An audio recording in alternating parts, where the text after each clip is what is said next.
This podcast is supported by Talkspace. When my husband came home from his military deployment, readjusting was hard for all of us. Thankfully, I found Talkspace. Talkspace provides professional support from licensed therapists and psychiatric providers online. Military members, veterans, and their dependents ages 13 and older can get fast access to providers, all from the privacy of their computers or smartphones. I just answered a few questions online, and Talkspace matched me with a therapist. We meet when it's convenient for me, and I can message her anytime. It was so easy to set up, and they accept TRICARE. Therapy was going so well, my husband and I started seeing a couples therapist through Talkspace too. Talkspace works with most major insurers, including TRICARE. Match with a licensed therapist today at Talkspace.com/military. Go to Talkspace.com/military to get started today. That's Talkspace.com/military.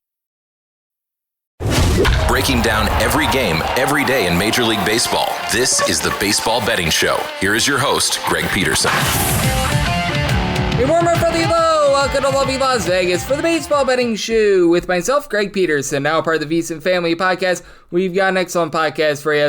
In segment number 2, I will actually be going guest-free. I'll talk to you about why it's just very murky to be taking a look at the features board right now. We talked a little bit about that with our good friend Ben Wilson on the show yesterday, and additionally, I'll take a look at a few trends that we've seen in baseball thus far this season. Some of the positives, some of the negatives as well, and we'll take a look at what has and what has not been profitable in Major League Baseball as well. So a little bit more of a deep dive into some of the trends that we've got thus far this season, and we'll see if those linger on into the final few weeks of the regular season. So we'll have some fun there with everyone tied up with their NFL foosball. And then in the final segment, I'm going to get you guys picks and analysis on every game on the betting board for this Baseball Monday as we touch them all. If you do have a question, comment, segment idea, what have you for this podcast, you have one of two ways we will fire those in. First one is my Twitter/X timeline at gunit_81. Keep in mind, letters CM, the name does not matter, so as per usual, please do send these into the timeline.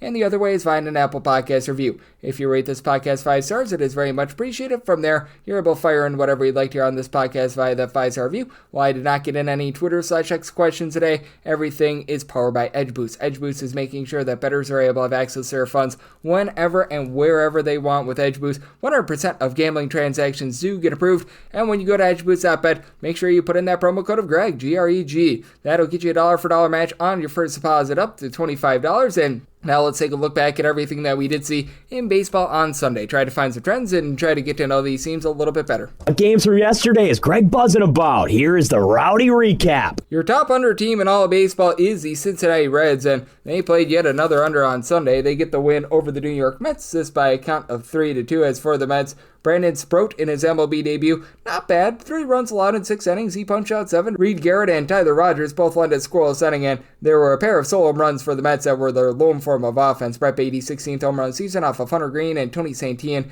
2-1. Mr. Juan Soto, 38th home run season for Hunter Green, another dominant performance. He gives up that solo run, and that was the lone hit that he gave up in 7 innings, 12 punch-outs. From there, Nick Martinez, a scoreless inning, and Tony Santillan, he gives up his home run. It is inning of work for the LA Dodgers. They avoid back-to-back sweeps. They take down the Baltimore Orioles this by a count 5-2, as it's been a rough run here for the Dodgers. No-hitter for Clayton Kershaw, but 2 runs allowed in 5 2/3 innings. This after Yoshinobu Yamamoto was 1 out away on Saturday and still lost the game.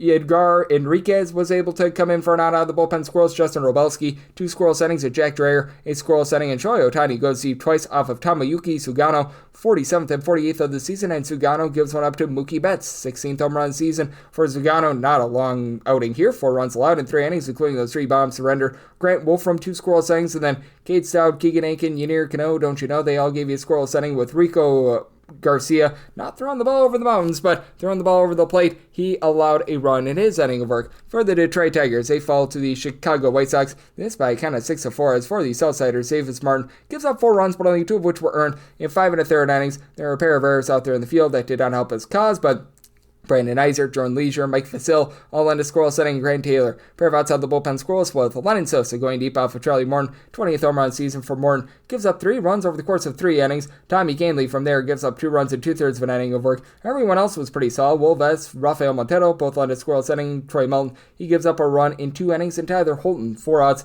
out of the bullpen scoreless. For the Cleveland Guardians, they have been a pretty rock-solid team at playing unders, and they get the job done against the Tampa Bay Rays by a count of 2-1, as Parker Misick, He allows a solo home run over the course of 6 innings of work, as it was home run number 2 of the season for Carson Williams.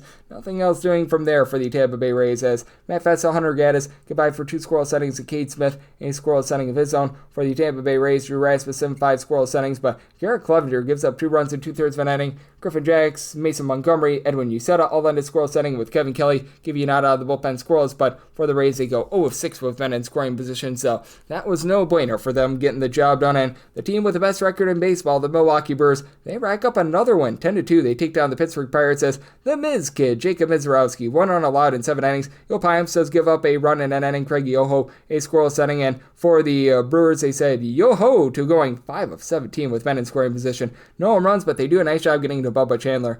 He gave up 9 runs and it got 8 outs. That is not great to say the least. Colin Holderman from there fought outside the bullpen scoreless. Jordy Maretta, 2 scoreless innings. Yohan Ramirez gives up a run in an inning. Isaac Madsen, Dennis Santana both landed a scoreless inning, but way too little, way too late out there. And then for the Miami Marlins, they get a win over the Philadelphia Phillies. This by a count of 5-4, as for the Phillies, Taijuan Walker gives up 4 runs over the course of 6 innings, including a home run. Going deep for the Miami Marlins, Otto Lopez, his 13th home run season. Then Lopez off of Jose Alvarado, his 14th home run season. Alvarado gives up that home run in 2/3 of an inning of work. You have Orion Kerkering, Tim Meza combined for 3 outs out of the bullpen scoreless, and Lou Trevino got an out himself, and Trey Turner down for what goes deep off of Calvin Fauché. That was his 15th home run season, as Tyler Phillips, the opener, 2 2/3 innings, he allows 1 run. Fauché gives up that home run, 2 runs in total in an inning, but pretty much the rest of the bullpen was solid. Lake Picard does give up a run in an inning, but Michael Peterson, great name, and Ronnie Enriquez combined for 2 scoreless innings, and Kay Gibson, he was able to give you 2 1/3 innings scoreless as well.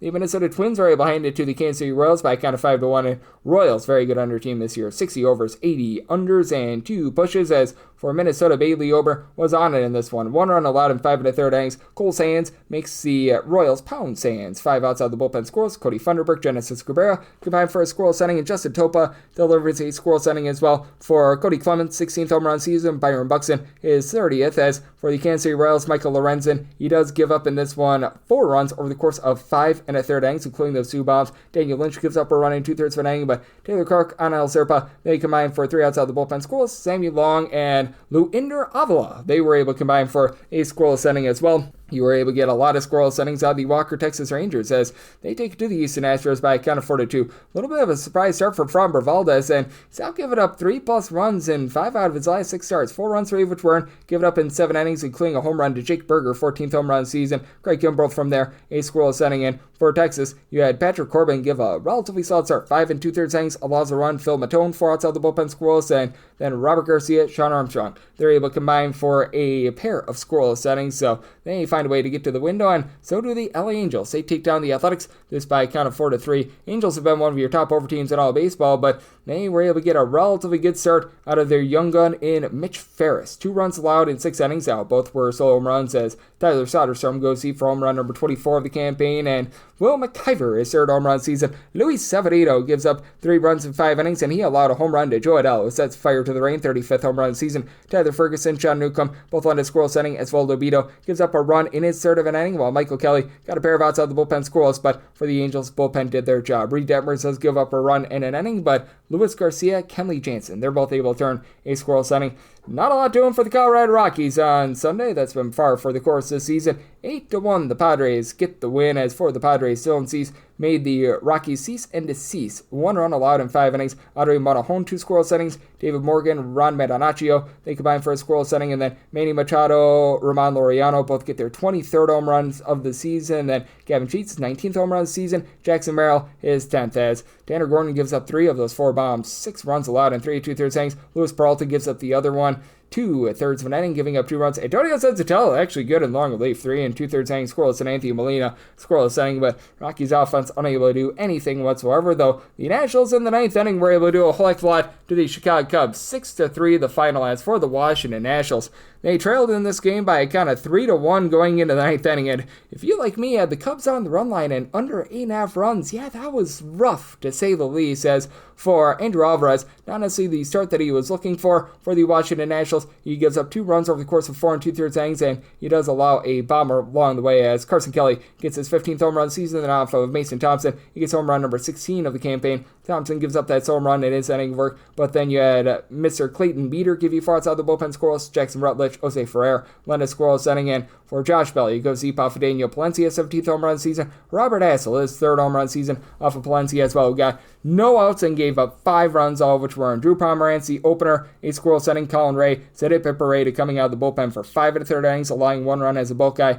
Caleb Theobar, a pair of outs out of the bullpen scoreless. Brad Keller, scoreless inning, and then Porter Hodge, after Palencia gave up the 5 runs in the 9th inning, did go for the rest of the inning scoreless, but man, that was not great to say the least, and this was not great for the San Francisco Giants as they fall to the St. Louis Cardinals, this by a count of 4-3, as for the St. Louis Cardinals, they get a little bit of an inconsistent start out of Sonny Gray, gives up 3 runs in 5 1/3 innings, was working on a no-hitter going into the 5th inning, and then things went awry from there with his 4 walks. Matt Savanson, 5 outs of the bullpen scoreless. Jojo Romero, Riley O'Brien both turn a scoreless inning, and for the Cardinals, they go 2 of 11 with men in scoring position as Kai-Wei Tang gives up 4 runs in 4 innings, but bullpen from there gave them a chance. Matt Gage, Spencer Bivens combined for 4 outs out of the bullpen scoreless. You had a scoreless inning out of Jose Buto, and then 5 outs out of the bullpen from Yo Piguero, scoreless. So Giants unable to get the job done there, but the Boston Red Sox do get the job done over the Arizona Diamondbacks. This by a count of 7-4, as for Boston, Brian Bale, 3 runs allowed over the course of 6 innings. Zach Kelly from there gives up a run in 1/3 of an inning. Garrett Woodlock, 5 outs out of the bullpen scoreless, and Aroldis Chapman, a scoreless inning. Meanwhile, for Arizona, you had Ryan Nelson give you a really nice start. 1 run allowed in 6 innings, and then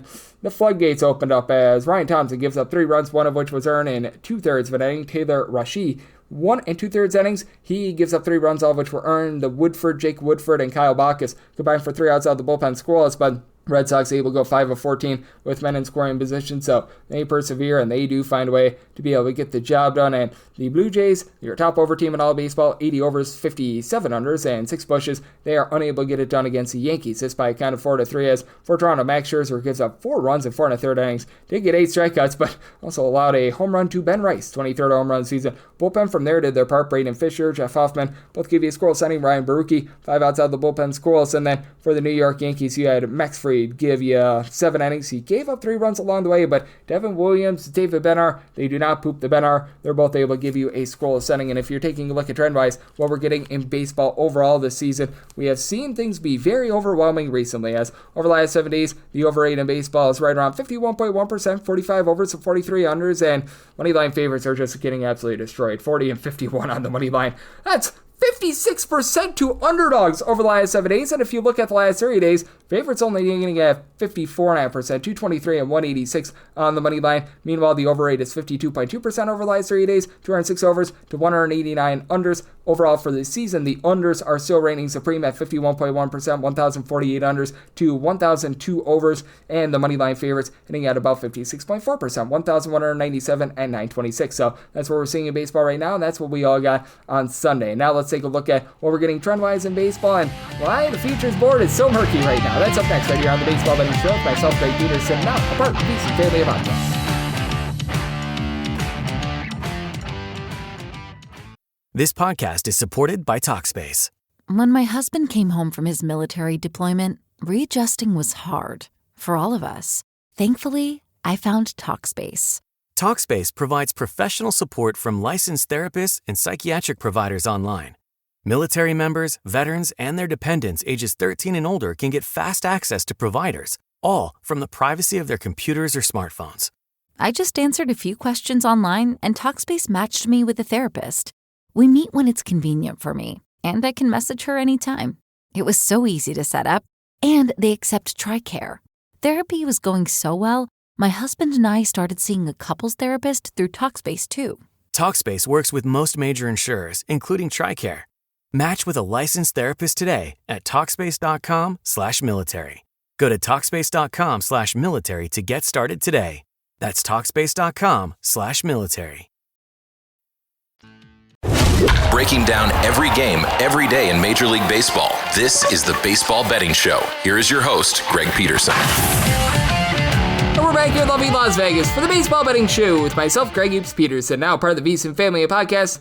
Was great in segment number 1 to be able to recap a little bit of things, and now I want to dive into a little bit of what has/has not been profitable. We've got no guests today, so figured I would freelance a little bit, and I like to do this once or twice a year to just take a look at some of the pitchers that are some of the most and least profitable in all of baseball, because I always think that the guys that are most profitable will surprise a lot of people, because it's typically not your ace level pitchers. It's typically not the guys that are up for the Cy Young Award. It's some of the guys that are a little bit more out of sight, out of mind, off the radar, and typically they're like good pitchers, number 3, number 4 guys on teams with a winning record. Now, that's not the case for all of these guys, but let's dive in on this first things first, and then I'll talk about why we don't want to be taking a look at the futures market too much right now. As your most profitable pitcher in all of baseball, and I get these numbers from OddsShark, by the way, Robbie Ray has made 29 starts. If you've bet $100 on the money line on every one of his starts, and that's going to be the case for all of these, this is if you bet $100 on the money line for all of their starts,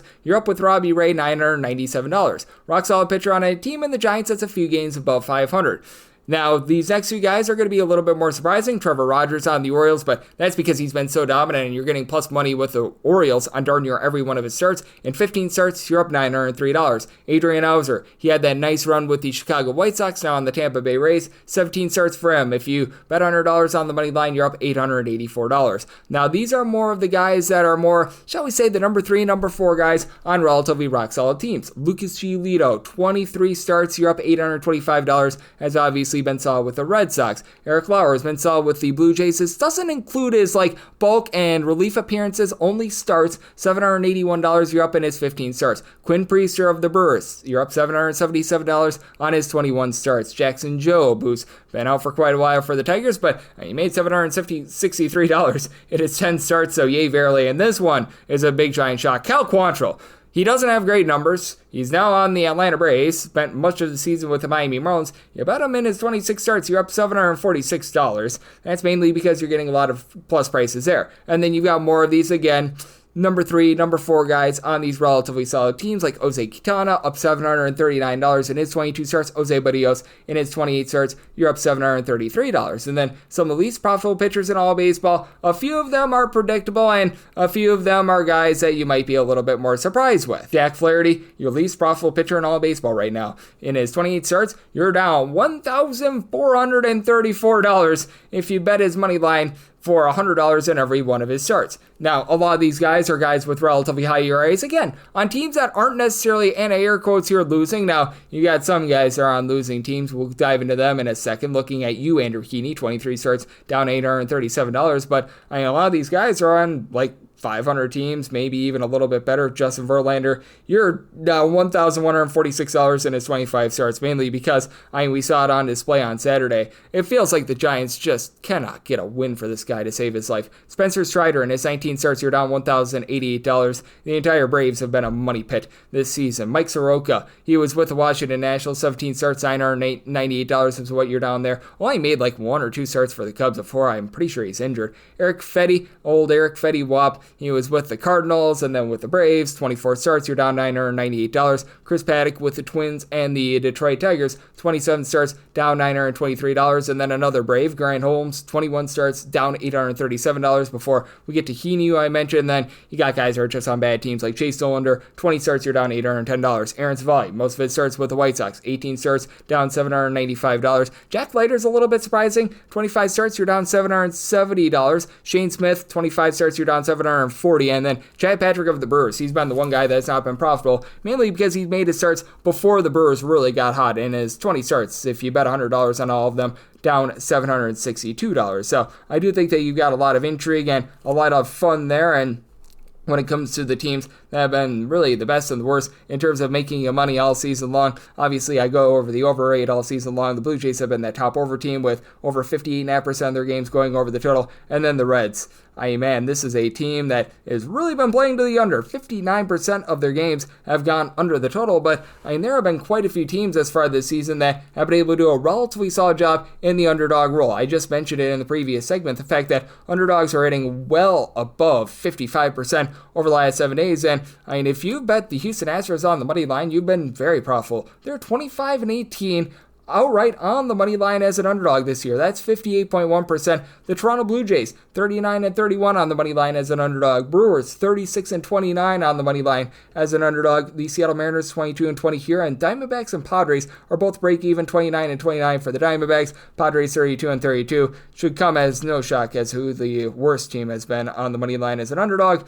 Colorado Rockies, 39-102, but they're not the least profitable because the Braves are 17-33 as an underdog on the money line. That's a dismal 34% when they have been an underdog. Oh, good grief. It has been so bad for them. And if you're just looking at raw money won, raw money lost with a lot of these teams this far this season, it should come as no shock or surprise that the Milwaukee Brewers have been one of the most profitable teams in all of baseball this far this season because they've gone on this nice run. If you bet $100 on the money line for them every single game this year, you're up $2,133. That is creme de la creme in all of baseball. That is number one. And your worst team in all of baseball in terms of making you money, I mean, there are a few teams out here that should come as no shock. The Colorado Rockies are dead last. If you bet them on the money line in every single game, you're down $3,256, man.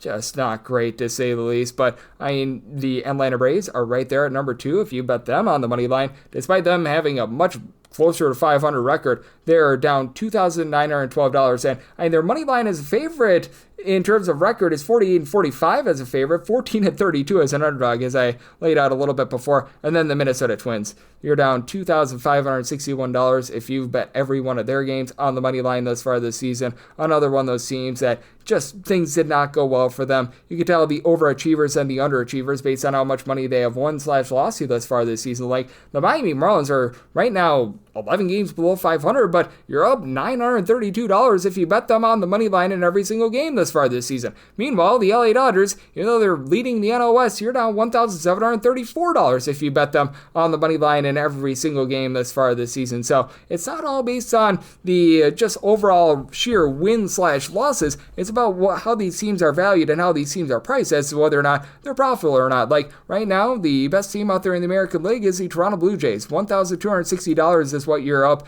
if you bet them on the money line in every single game. And I mean, the Yankees are only about 2 games back of them in the Eastern standings, but if you bet the money line on the Yankees in every single game, you're down $1,119. So, I mean, it's just such an interesting divide there. And the big reason why you just don't want to be taking a look at the futures market right now, and I promise you that I would go into this, it just feels like everything is murky right now. It just feels like things are very much based upon which teams are/are not injured, and every single one of these teams are flawed. I don't think that you can make a case to say, oh, this team is one that is head and shoulders above everyone else, and in my opinion, it just makes it very hard to be able to get, shall we say, fair prices with regards to futures in baseball. Maybe there's a team that you like in terms of make/miss the playoffs. Maybe you think after the Giants had a little bit of a rough go of it over the weekend in St. Louis that they're going to be able to bounce back. That's one thing, but I do take a look at just odds to be able to win the World Series right now, and you still have the Dodgers at plus $4.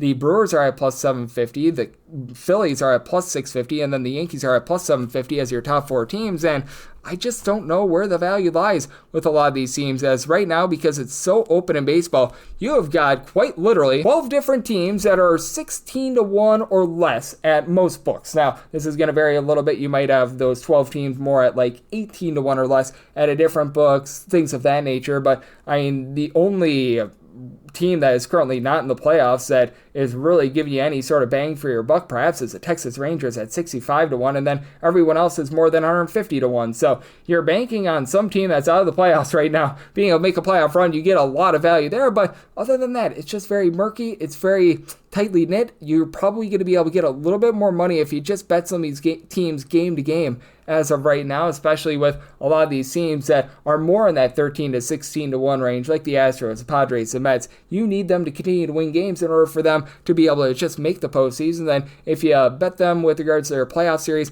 you're probably going to be able to get a little bit more there. You're able to see the matchup. You're able to see if they get injured or not. So it's a very murky landscape in baseball, but it is a lot of fun to be diving in on, and hopefully you were able to get a little bit of insight with regards to the money totals. And I do want to mention this a little bit as well, because I've talked about some of these home and road splits with these teams as well. Like the Milwaukee Brewers have just such ridiculous home and road splits with regards regards to their offense, it's not even funny, but sometimes that doesn't yield out in terms of just a very, very high over rate. Like for the Milwaukee Brewers, they right now lead the league with about 5.6 runs per game scored away from home, yet their over rate on the road this far this season, 34 overs, 35 unders, and 3 pushes. Now this makes sense. The Orioles are in the bottom 3 in the American League in terms of run scoring away from home, 27 overs, 42 unders, and 3 pushes when they've been away from home thus far this season. But your best road under team has actually been the Philadelphia Phillies. Like, their offense does take quite a bit of a pit dive when they're away from home, but still, 26 overs, 43 unders, and 6 pushes when they've been away from home thus far this season, while your best road over team has been the Seattle Mariners. Makes sense because their offensive numbers get dwarfed a little bit when they're in Seattle, 42 overs, 31 unders, and a push. But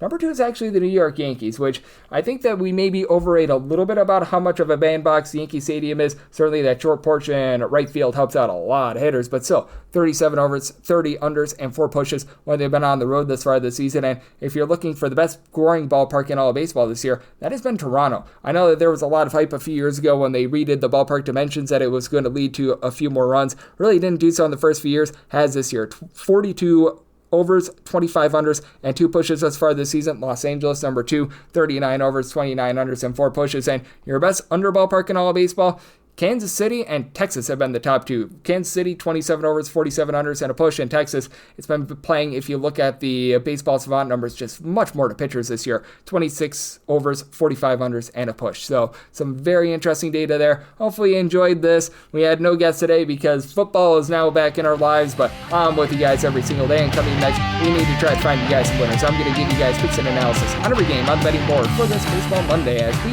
touch them all. This podcast is supported by Talkspace. When my husband came home from his military deployment, readjusting was hard for all of us. Thankfully, I found Talkspace. Talkspace provides professional support from licensed therapists and psychiatric providers online.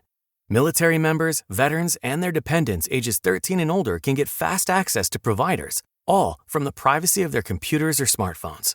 I just answered a few questions online, and Talkspace matched me with a therapist. We meet when it's convenient for me, and I can message her anytime. It was so easy to set up, and they accept TRICARE. Therapy was going so well, my husband and I started seeing a couples therapist through Talkspace too. Talkspace works with most major insurers, including TRICARE. Match with a licensed therapist today at Talkspace.com/military. Go to Talkspace.com/military to get started today. That's Talkspace.com/military. Breaking down every game, every day in Major League Baseball. This is the Baseball Betting Show. Here is your host, Greg Peterson. And we're back here in lovely Las Vegas for the Baseball Betting Show with myself, Greg Peterson, now part of the Beeson Family Podcast. No guests today, but we've got ourselves a great podcast regardless, as we are now coming down the home stretch of the baseball season. So hopefully you enjoyed me ad-libbing a little bit today. Might do that a little bit more on some of these Sundays because, well, a lot of people do get swallowed up by the NFL Sundays, but you know what? This podcast will continue daily regardless. So you can always count on that, and you can always count on me breaking down every single game every single day as I get you guys picks and analysis on every game on the betting board for this Baseball Monday as we touch them all. If a game is listed on the betting board, Greg has a side and a total on it, so it is time to touch them all. Do note that as per usual, any changes that are made to these plays will be listed up on my Twitter/X feed at gunit_81, and we are going to be going in Las Vegas rotation order. This is where we go with the National League games first, then the American League games, and the Intra-League games. Those are going to be at the bottom. That'll keep things all nice, neat, clean, and easy. And how about if we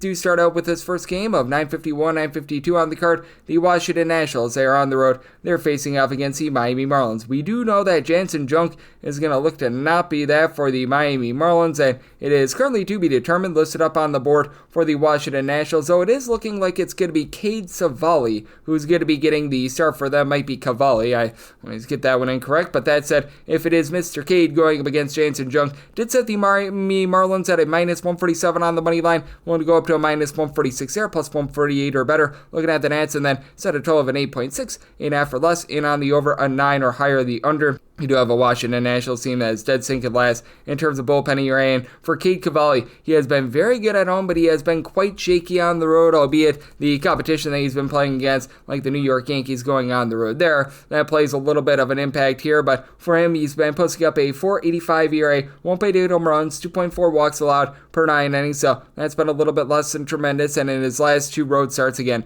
against Phillies and the New York Yankees, so murderer's row there. But, he gives up 10 earned runs, 11 runs in total, and 5 home runs, so that's a little bit less than tremendous. Meanwhile, at home, his ERA is below a 3, so a big giant home and road divide there. And then for Jansen Junk, he does a really good job in terms of not beating himself. He just doesn't have a lot of deception. 6.2 strikeouts per 9 innings, 1 walk, 0.6 home runs allowed per 9 innings, so 4.09 ERA, a 3.08 fielding dependent. He has given up 3+ runs though in each out of his last 4 starts, and is going to be making his first start since August 23rd. He was dealing with a little bit of ailments. They're going to be looking to be able to get him back online, and he is backed up by a bullpen that's been right around about league average ever since the beginning of the month of June. It's been a little bit up and down, but Ronnie Enriquez has been solid out of this bullpen. They've had good innings out of Anthony Bender, but is right now dealing with an injury. Lick Bakar has seen his ERA go above a 3.75, but Tyler Phillips, Kate Gibson, these are guys give you sub 3.50 ERA. The big thing for the team is that they're still dealing with their top home run hitter in Kyle Stowers being on the injury list, another guy that was also giving you about a 3.70 or so with regards to that on base. That means that Augustin Ramirez, right now the lone guy on the roster who's been able to give you over 14 home runs. He's up to 19 bombs, but only getting about a 230. You've had Otto Lopez be able to hit for about a 250 for the sponge, 14 home runs. Xavier Edwards has been moving the line, hitting about a 280, but you do have quite a few guys that have been a little bit up and down. The likes of Dane Myers, Eric Wagaman hitting below a 245. Javier Sonja could use a bit more there, but Alberto Hernandez, he's been able to give you about a 325 on base. And then on the other end for the Washington Nationals, while they only average about 4 runs per game at home, they're averaging closer to about 4.5 runs per game away from home. Nice explosion out there in Wrigley Field yesterday, and James Wood is giving you good wood. 27 home runs, he's up to about a 350 on base. CJ Abrams, he's had 14 out of his 17 home runs come on the road. He's hitting at 265. Luis Garcia is hitting at 260. You've had Keibert Ruiz be on the injured list, so that's hurt the catcher spot, and a lot of the young guys have just not been able to blossom for this team. You've had the likes of Robert Hassel, Brady House, guys like this. Andres Chaparro hit below a 225 along Dylan Cruz, but Talon Lyle, he's up to give you about a 325 on base. He's been rock solid, but again, a very, very bad bullpen here for the Washington Nationals. Sure, it's been a little bit better here over the last 2 to 3 weeks, but so many guys that for the season, they're posting up an ERA above a 5. Shinkuzi Igasaura, along with Jackson Rutledge, Edward Salazar, you go down the list, Orlando Robalta. It's not great, so 8.5 or less on the over 9 or higher, the under end. With the Marlins willing to go up to a minus 146 on that money line, plus 148 or higher. Looking at the Nationals, 953, 954 on the board. It is the Mets on the road against the Philadelphia Phillies.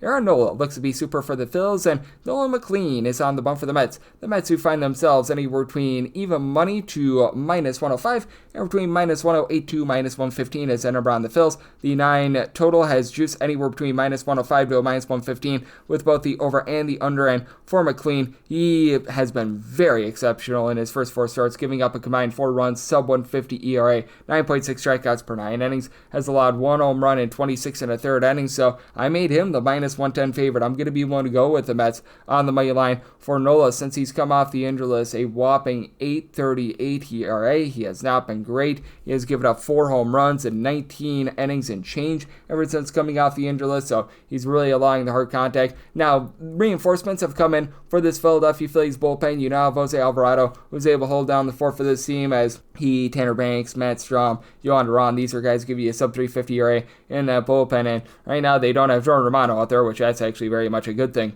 for this team. And then for the Philadelphia Phillies, this team has been very good in terms of just being able to move the line, get on base, especially at home, where they're averaging 5.35 runs per game. That is number 2 in all baseball. With Kyle Schwarber giving you Schwarbombs, 49 home runs, 366 on base. He has been amazing. And then you've got Trey Turner hitting at 300 for this team. Brandon Marsh has been able to about a 280. You've had JT Realmuto, Bryce Harper, moving line, hitting at 265, and Harper up to 24 home runs, and that's big because he's the only guy other than Schwarber with north of 16 home runs on this roster. And then for the Philadelphia Phillies. They are going to be going up against a Mets team that has been getting warm with their bats as well. I really like what I've been seeing in terms of the top four guys, Brandon Nimmo, Juan Soto, Pete Alonso, Francisco Lindor, all being able to give you at least a 255 average, all being able to supply at least 22 home runs this season with Soto, up to a 400 on base and 38 home runs. He has been exceptional. And then you've had Brett Beatty now give you 15 home runs, hitting at 250. Mark Vientos is starting to pick it up, 15 plus bombs. He's hitting for about a 245. Cedric Mullins not hitting for a lot of average, but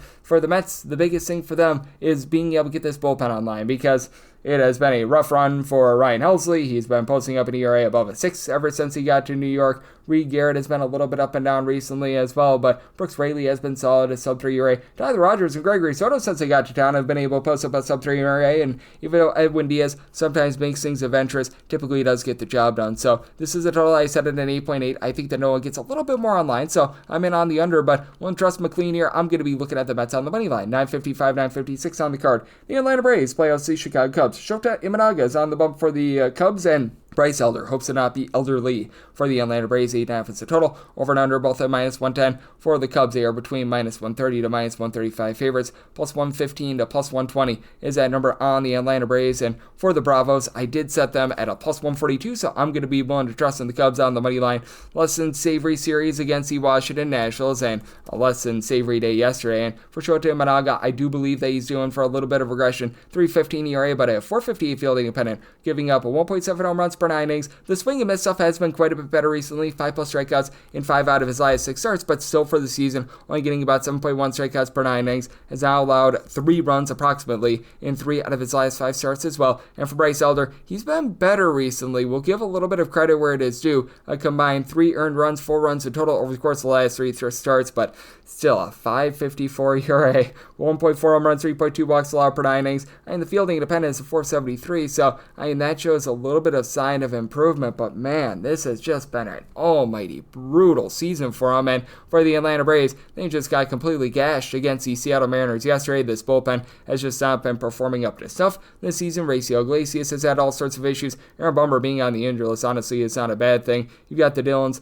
Dylan Lee, Dylan Dodd, both of these guys have been able to give you a sub-385 ERA, but Dodd has been a bit all over the place this season. Pierce Johnson has been your main constant. He's been able to give you a sub-250 ERA, but for the Braves, it's been all about the lineup. Post All-Star break, they've been a top 10 team in terms of run production. Now the middle infield with Nacho Alvarez and Ah-Sung Kim, they have been very hit or miss with regards to their offensive production, but Drake Baldwin and Sean Murphy have both been able to give you 15 plus home runs at the catcher spot, and Baldwin is giving you a 350 on base. You've had Marcell Ozuna and Matt Olson both be able to supply over a 350 on base and 20 plus home runs, albeit with Ozuna, he's only been able to hit about a 230, so that's a little bit of an issue. Michael Harris, he's been giving you 17 home runs, and the 244 batting average is not terrible, but the 264 on base, that certainly does need to get online a little bit more. And then on the other end for the Chicago Cubs, this team is in the bottom 7 in the big leagues in terms of run production ever since the All-Star break. Now, you still have plenty of guys that are doing a good job in terms of their on-base percentage. Kyle Tucker has still been able to give you about a 380 on base, but the home run ball has really cooled down. And Seiya Suzuki, Pete Armstrong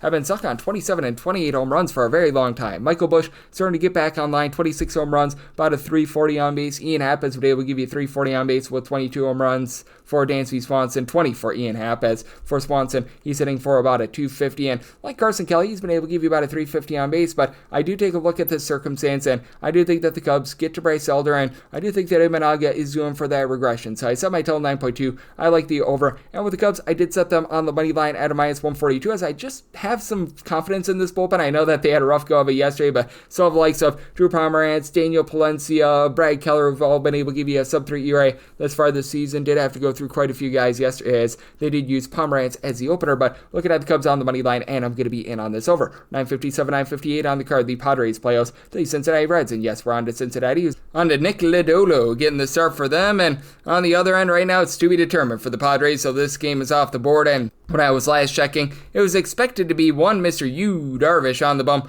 for the Padres, and I pretty much made this a pick'em game with Yu Darvish. I set the Reds at a minus 101, so pretty much even money or better would be looking there. If I was able to get plus money, would be in on the San Diego Padres, and instead of told to wear an 8 or less, I'm in on the over 8.5 or higher. The under, this is pretty much, in my opinion, a toss-up game. If you do get Lodolo versus Darvish, and that would point me to whoever is getting plus money. As for Nick Lodolo, he's done a really good job in terms of limiting the walks this far this season. It's been an interesting year for him, to say the least, as right now he's posting up an ERA that is still a sub 325, 322 to be exact. He has only given up 1.1 home runs per 9 innings, but the 8.7 strikeouts per 9 innings are a career low, and he is coming off of giving up 4 runs in his last start against the LA Dodgers on the road. He has been a little bit banged up, and this will be just his second start since August 4th, so a little bit of caution there. And Yu Darvish has been dealing with injuries all season long. It just does not look like the Yu Darvish that we all know and love. A 5.75 ERA, he's given up 1.6 home runs, 3 walks per 9 innings, and his 8.4 strikeouts per 9 innings. That is a career low. He's given up 4+ runs in 3 out of his last 4 starts. Goes up against the Cincinnati Reds team that has been slightly above average in terms of run production league-wide, but they really don't have a lot of mashers out there in this lineup, as you don't have a single guy that's been able to reach a 20 home run plateau. Elly De La Cruz has been stuck on 19 for quite a while and still give you about a 335 on base. He's been struggling a little bit recently, but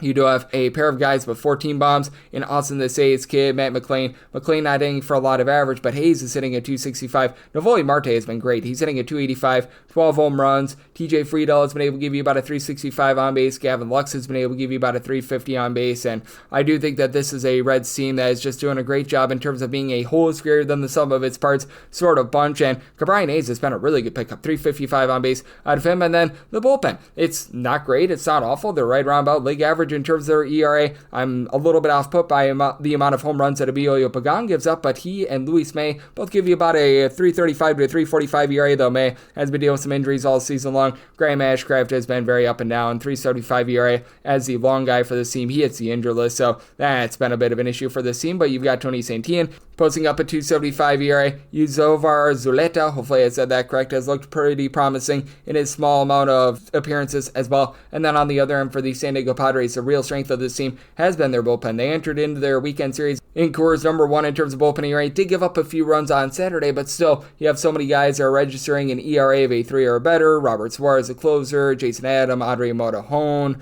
throw in there as well, David Morgan. A lot of these guys are able to give you multiple innings as well, so that's a big asset for this team, as the Padres have been a bottom 6 team in terms of home runs on a per at-bat basis. They do pick up Ramon Laureano, Fernando Tatis Jr., Manny Machado, all between 20 and 23 home runs, and Laureano is hitting about a 300 overall this season between his time with the Padres and the Baltimore Orioles. And then for Tatis Jr., about a 365 on base. Manny Machado has been able to about a 280. Luis Arraez hitting a 285. That's honestly a little bit down for his standards, but you've got Jake Cronenworth supplying a 371 on base. Gavin Sheets has been able to do a solid job with 19 home runs, hitting about a 265. Xander Bogaerts hitting the injured list has been a little bit rough for the team, but they have found a way to mix and match. You've had Freddie Fermin really be able to upgrade that catcher spot, as he's been able to about a 275, and I do think that for the San Diego Padres, they'll do a nice job of supporting Yu Darvish, but even with Nick Lodolo's ailments, I still think that he goes out there, gives a better start. So 8 or less in on the over, 8.5 or higher the under. For the Reds, set them as the very, very slim minus 101 favorite, so even money or better looking at the Reds. Any sort of plus number looking at the Padres, so pretty much betting the underdog here. 959, 960 on the card. The Giants play host the Arizona Diamondbacks. Nabil Charismet is on the bump for the Diamondbacks, and Logan Webb goes for the Giants. Giants are sizable favorites, anywhere between minus 173 to a minus 180. Plus 150 to plus 160, that number on Arizona. And the total on this game is 7.5. The under is minus 120. The over is even. If you're looking to lay a run half with the Giants, right now we're finding that at a plus 115 to a plus 122. And I was willing to take pretty much any sort of a plus number here with the Giants run line. I'm going to be looking there for Logan Webb. He has always been much better when he has been at home rather than away from home. Now this year he's done a nice job of honing in on the home and road splits, just because he's been pretty good everywhere. 3.17 ERA. He's getting 9.8 strikeouts to 2 walks per 9 innings, closer to a 2.67 fielding dependent, as he has given up 300 runs or fewer in each out of his last 4 starts, only 6 total runs in that time span as well. And for his career, he's given up less than a half home run per 9 innings at home, about a 2.70 ERA compared to about a 4 ERA when he has been away from home. And for Christmas, he's been relatively effective in the starts that he's made for the Arizona Diamondbacks. I'm not sure if he's going to be able to keep it up, but 2.14 ERA, not too much of a swing and miss guy, never truly has been. 6 strikeouts at 2.6 walks per 9 innings, and even at the minor league level was not getting a lot of whiffs, but has been able to do a nice job staying out of harm's way, has been able to induce quite a bit of soft contact. And for the San Francisco Giants, are one of the worst teams in terms of generating runs at home, mainly because it is such a pitcher-friendly ballpark. That's why the Giants only averaging about 4 runs per game at home, closer to about 4.65 runs per game away from home, though you finally have Rafael Devers given this team what they were so badly hoping for when they traded for for him, as he's been giving you about a 3.60 or so with regards to that on-base for Devers. He has been slugging out 16 home runs in his 71 games since joining the team. Wade Thomas is up to 27 home runs, but that batting average has just not been great, hitting for only about a 228, 317 on base. Eloy Ramos is up to about a 340 on base. He and Wilmer Flores between 15 and 16 home runs apiece. Casey Schmidt has been solid with 10 home runs, and Matt Chapman doesn't hit for a lot of average at a 238, but 350 on base, 20 home runs. You do love to see that, and for the Giants, this continues to be a top 5 team in terms of their bullpen ERA. Now, deal with a lot of injuries. Randy Rodriguez, really their top reliever, is currently dealing with an injury, and they trade away Tyler Rogers, Camilo Duvall at the trade deadline, but you've had a lot of guys be able to step up recently. You've had Jose Buto, Joey Lucchesi give you a sub-350 ERA. Spencer Bivens has had a rough season overall, but he's looking a bit better. Ryan Walker did yak away that game over the weekend against the St. Louis Cardinals, but all in all has been able to do a pretty solid job, and the Diamondbacks have looked a little bit better in their bullpen in recent days, but still a bottom 7 team in terms of bullpen ERA. Not a lot of trustworthy guys outside of Andrew Saalfrank. Saalfrank has been very rock solid. He's been able to give you a 1.11 ERA, but then you've got a lot of guys that are rocking an ERA above a 4, as you've got Ryan Thompson just now coming off the injury list, Jake Woodford, Juan Murillo, Kyle Bacchus. All these guys have been relatively offline for the Diamondbacks. Still a top 8 team in terms of run production this season. 384 on base for Geraldo Perdomo. Corbin Carroll's up to 30 home runs. He's been able to about a 260. Got Ketel Marte, who's been giving you a few more home runs recently. He had a little bit of a power outage in the month of August, but he's got a pair of home runs over the last week, 25 bombs, 390 on base. So these guys have been able to do a nice job of producing for the team. Blaze Alexander, even though he doesn't hit for a lot of average, 7 home runs in less than 170 at-bats, 332 on base. So interesting circumstance here. Do think that the Giants get to Kismet and that bullpen. So I did set my total at 7.8, like the over, and with the Giants, even money or better, I'm in on that run line. 961, 962 on the card. The Rockies are on the road against the LA Dodgers. Chase Dollander, we know, is going to be getting the start for the Colorado Rockies. Right now, it is listed as to be determined for the Los Angeles Dodgers. So this is a game that is presently off the board. The initial CBS projection was Tyler Glasnow, who got scratched from his start a few days ago. So this is going to be interesting to see if he actually does get his start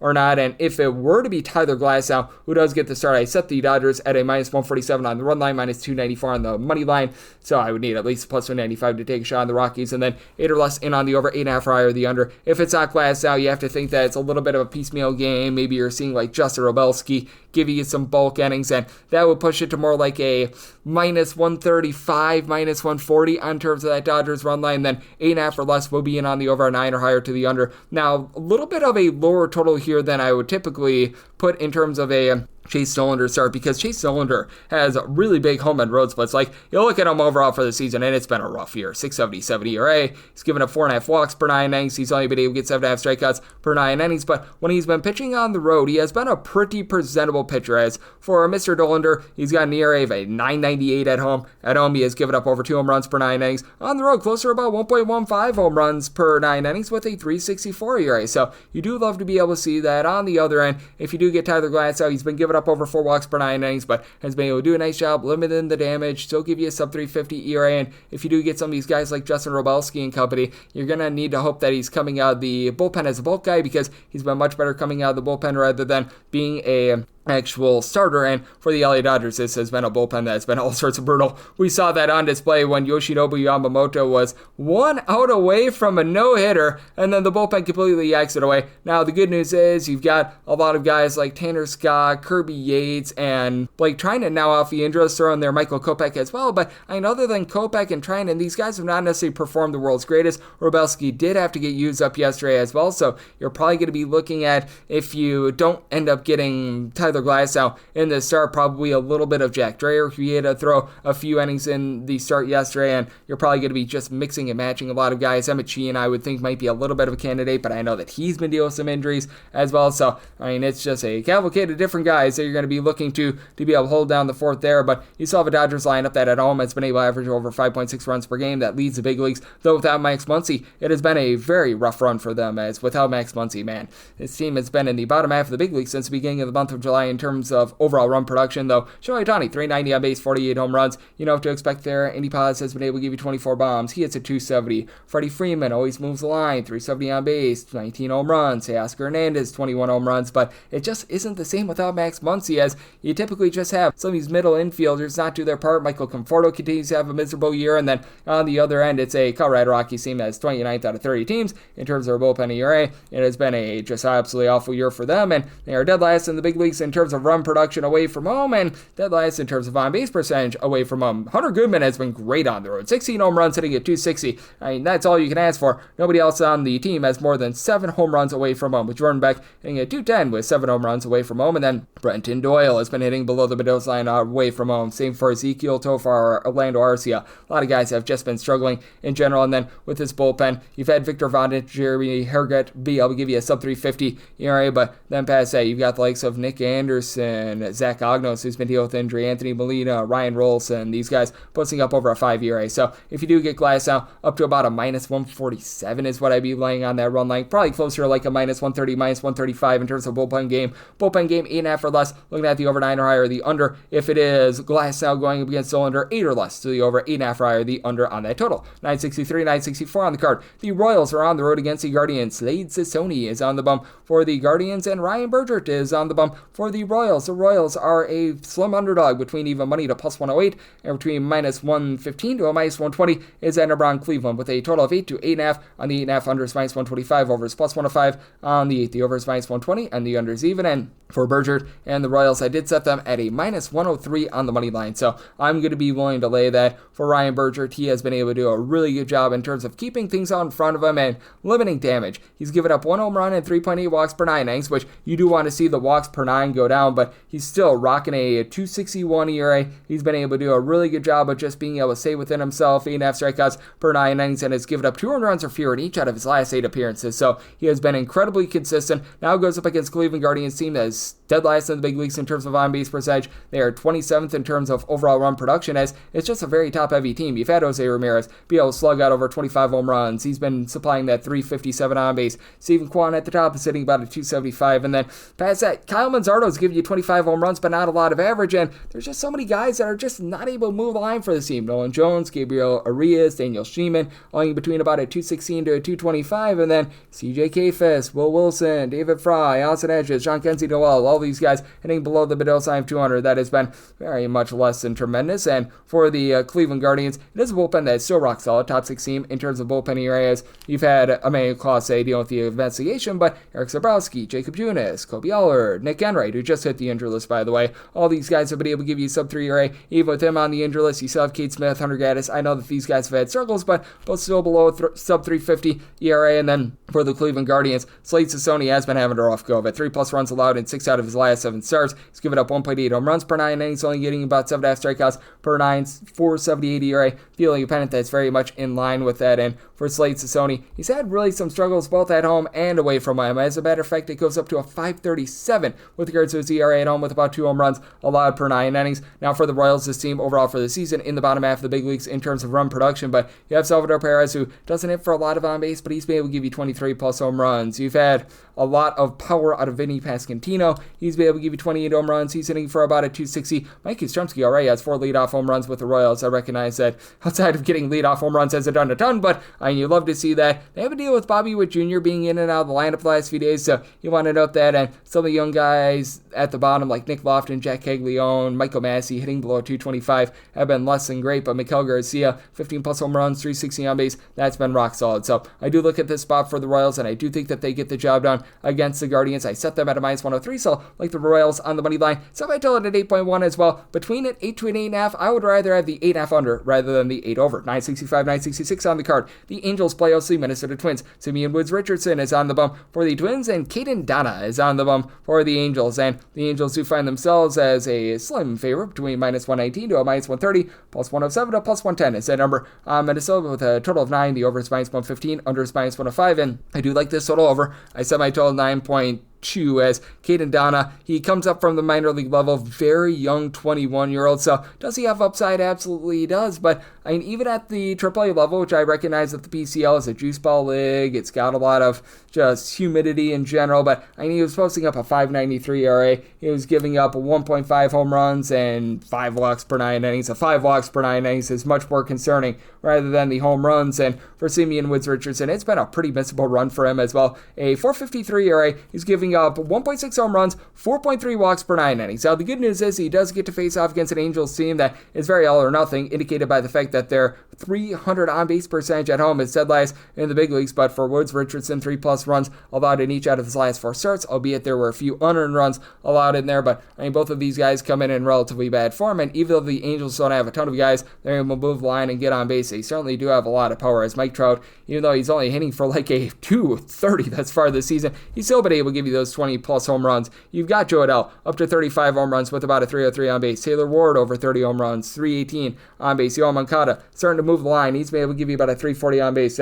The ancillary guys just are giving you nothing whatsoever. Even though Logan O'Hoppe has 18+ home runs at 260 on base, that's not great. As well, Peraza, Chris Taylor, some of these other schlubs out there, Brady Sassuto, hopefully I said that correct, Logan Davison, these guys in at 225 or lower have been not so tremendous, to say the least. And for the LA Angels, this bullpen has actually been about league average since the beginning of the month of June, with Brock Norberg, Kenley Jansen both being able to supply a sub-325 ERA along with Luis Garcia, but still have the likes of Reed Detmers, Ryan Zefrian, Jose Fermin, who have been really rough in this bullpen as well. Robert Stevenson has not been too bad as well. And then for the other end with the Minnesota Twins, it is a bullpen that has been rough with themselves as well. They're in the bottom 8 in terms of bullpen ERA, and they traded away just frankly all their good guys at the deadline. So now instead, you're looking at Cole Sands, Michael Tonkin, Cody Funderburk, Justin Topa. All these guys are giving you over a 3.70 ERA. Genesis Cabrera above a 6 ERA, but for the Twins, you still have Byron Buxton out there. Give you 30 home runs, 330 on base.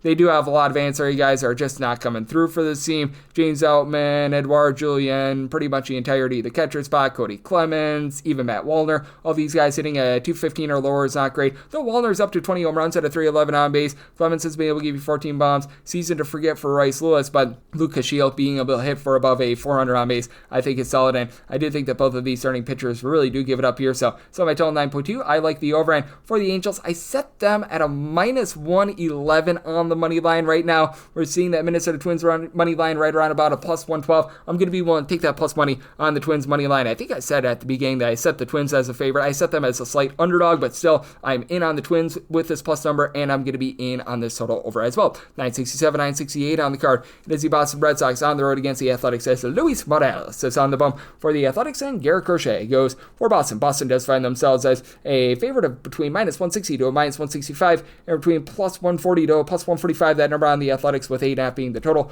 Over is minus 115, the under is minus 105 for the Red Sox. I set their money line price at a minus 158, so we would want to be ticking down a few pennies there. If you're looking to lay around half, that's between even money and minus 105, and I'd be looking a little bit more there. I was willing to go up to a minus 105 with regards to that run line, as Garrett Crochet just has been crocheting a lot of great starts here for the Boston Red Sox as far this season, as he's been a strikeout artist. He is currently getting 11 strikeouts at 2.1 walks per 9 innings, 267 ERA, 291 fielding dependent. Did get lit up in his last start against the Cleveland Guardians, and Sacramento is a place where the runs have been flowing like wine all season long, but Garrett Crochet, it doesn't matter where he's been very rock solid. On the road, it actually drops to a 246 ERA, and on the road, less than 0.7 home runs allowed per 9 innings. And then for Luis Morales, ever since he's come up to the big league level, he's been relatively solid for this Athletics team. I recognize that he does need to tone it down a little bit with regards to the walks, but still, he's been able to do a nice job holding it down. A 159 ERA over the course of 6 total appearances. Again, 3.5 walks per 9 innings. You'd like to see that be a little bit lower, but 2 home runs allowed in 20 in the third innings. He has given up 2 earned runs or fewer in every one of his 5 actual starts, so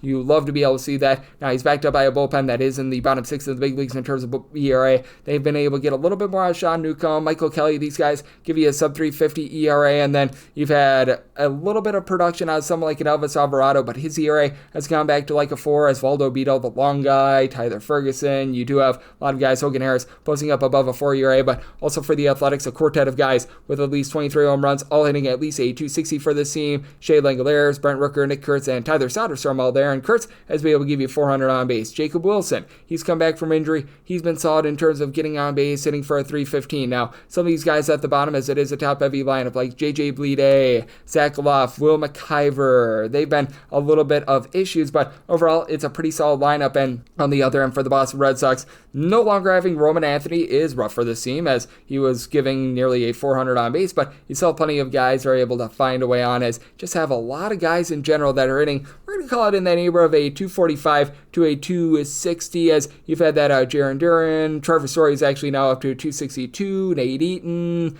Ceddanne Rafaela, Nick Sogard, Carlos Narvaez, so got a lot of production there. Masataka Yoshida needs to pick it up a little bit, but Alex Bregman, even though the power's been a little bit down this year, still give you about a 360 on base. Nathaniel Lowe, since they picked him up, has been able to hit well above a 275, so lots of production there. And for the Red Sox, the real production has come from the bullpen. Top 5 team with regards to bullpen ERA. Aroldis Chapman did have to throw 20 plus pitches yesterday, but down to a 0.98 ERA. I mean, he has been so amazing for this team. And then you've got the likes of Garrett Whitlock, Brendan Bernardino, Justin Slayton, Justin Wilson, all being able to give you a sub 330 ERA as well. So I do think that the Red Sox go out there, get the job done, and get another nice start out of Garrett Crochet. I did set my total 9.2 because the just ballpark in general has been yielding so many runs, so do like the over and the Red Sox on the run line. 969, 970 on the card. The Brewers are on the road against the Walker Texas Rangers. We do know that Jose Quintana is on the bump for the Brewers. Looks like it should be Jacob Latz going for the Rangers. Starting to see some openers here. The total's 8.5, under minus 120, and the overs at even with the Rangers are between about even money to plus 108, minus 118 to minus 120